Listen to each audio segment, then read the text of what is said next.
Except that it is extremely bad news if you're an airplane flying through it at low altitude. A plane first faces a strong headwind which lifts the plane skyward, then a downdraft which slams it towards the ground. Finally, the microburst delivers its most dangerous punch, the tailwind.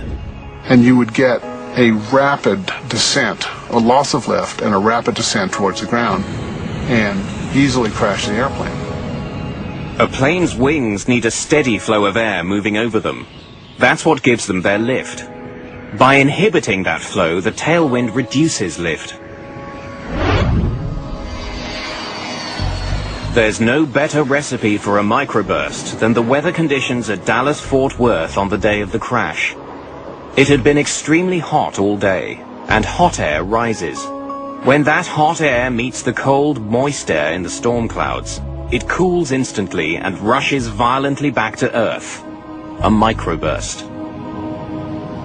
It is a tiny thing, meteorologically speaking, compared to a big storm or a snowstorm or a hurricane. It's just like a needle in a haystack. At its maximum strength, it's no more than 2 miles across, and it lasts no more than 15 minutes. It was clear that 136 people on Flight 191 had become the latest victims of a microburst. Investigators had their culprit. Unbelievable. And thanks to Flight 191's advanced data recorder, they could paint a remarkably accurate picture of it. The killer had essentially been caught on tape. But what the flight data recorder doesn't explain is how such an experienced crew fell victim to a killer they were all trained to overcome. When Lehner compares the pilot's actions to the actions of the microburst, watch your speed,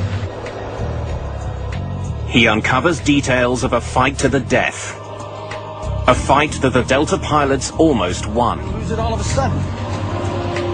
There it is. He seemed to know what he was going to hit. Watch your speed. The increase in airspeed prompted First Officer Price to reduce power to his engines. Power that he would desperately need in just a few seconds. You're going to lose it all of a sudden. There it is. When Price and Connors entered the downdraft, Push it up. they were less than 250 meters from the ground. The captain knew the characteristics of a microburst. He'd obviously been given an introduction to windshear and microburst characteristics in his flight training. When Connors and Price encountered the microburst's tailwind, there was very little they could do. They had insufficient speed and altitude with which to maneuver. If a pilot encounters a strong tailwind at 3,000 meters, he can point his nose down and dive to pick up speed and generate lift. It's called trading altitude for airspeed. But that trade wasn't available to Price and Connors. They were just 150 meters off the ground when the tailwind struck. The only way for them to gain airspeed was from their engines. Push it up. Way up. Co-pilot responds. The airplane stabilizes. I can see that most pilots would say, well, we're through with that, and rain's going to stop, we're going to land. Momentarily, their efforts seem to pay off. Their airspeed increases, their plunge is halted. But with Flight 191 less than 150 meters from the ground, this particular microburst delivered the ultimate blow.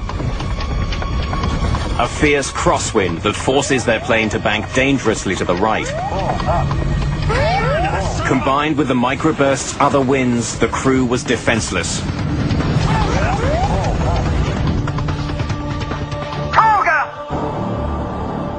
Toga is takeoff go-around mode, and what it means to a pilot in that regime of flight is let's abandon the approach. We're no longer going to try to land this airplane. We want to do everything we can now to survive the wind condition that we've entered. The skill and experience of the pilots were no match for this microburst. It was too big, its winds too powerful and unpredictable. The pilots of Delta Flight 191 did their very best to recover from this situation, and it didn't work out. Investigators were left with one perplexing question. Why had Connors flown into the storm in the first place? Prior to 1985, the radars on board the aircraft were built to detect thunderstorms, That's the 191 thing. essentially heavy areas of precipitation. They were not effective. They weren't even designed to detect the microburst. So those radars were essentially useless at low altitudes for looking at the microburst phenomena. Microbursts are invisible, but they generally emerge from storm clouds. That's why pilots are trained not to fly into storms if they see lightning. It's a pretty good sized cell. And I'd rather not go through it. I'd rather go around it one way or the other. When I can, I'll turn you into Blue Ridge. It'll be about 010 radial. 010. Oh, Roger. Captain Connors was not a risk taker. He was known as a cautious pilot. I'm glad we didn't through that mess. It's hard to blame the aircrew. Their job is to avoid thunderstorms, and there's probably a forecast for thunderstorms every day at Dallas in the summertime. Which ones do you avoid? And it's a very difficult problem. Earlier in the flight, Connors had flown around bad weather. Investigators can only conclude that he underestimated the storm in his path at the foot of runway 17 left. When you're in a landing sequence at an airport like Dallas or Atlanta or Chicago, and you see other airplanes ahead that are landing uneventfully, you might get the impression that there's a thunderstorm there, but I'm going to pass through it very quickly, and it's not going to be a factor for me. Airports like DFW have sophisticated systems in place to provide weather information to pilots. A thunderstorm at the end of a runway is the kind of threat they were designed to identify. But this deadly storm managed to foil those systems. As Flight 191 was approaching the airport, the weather at DFW was changing very quickly. Attention all aircraft listening. There's a little rain shower Just north of the airport. Captain Connors heard that part of the message, but then he switched his radio frequency for his final landing instructions.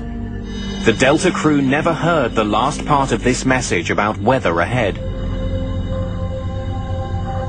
There's a little bitty thunderstorm sitting right on the final. There was an observation 2 minutes before the accident that there was a wall of water at the threshold of the runway. It's been my contention that that information would have been very important to the flight crew. Radar readouts from the day of the crash indicate that the storm cell Connors and Price flew into grew out of nothing in a matter of minutes. This is 2 minutes before the accident.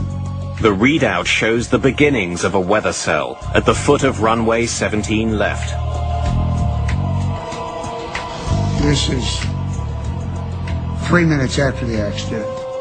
And we have a new cell right at the threshold of the runway that wasn't evident in the previous picture. This explains why Rufus Lewis was able to land his Learjet. The microburst was just beginning to form when he was approaching the runway. Many people think that there was a huge vertical development that the pilots recognized and they just decided to go fly through it anyway. And I maintain, and I think the evidence proves it, that that was not the case. They didn't recognize this new developing cell. They did get into the storm beneath the cell, but it was heavy rain. They weren't worried about that. Then the hammer fell. It was too late.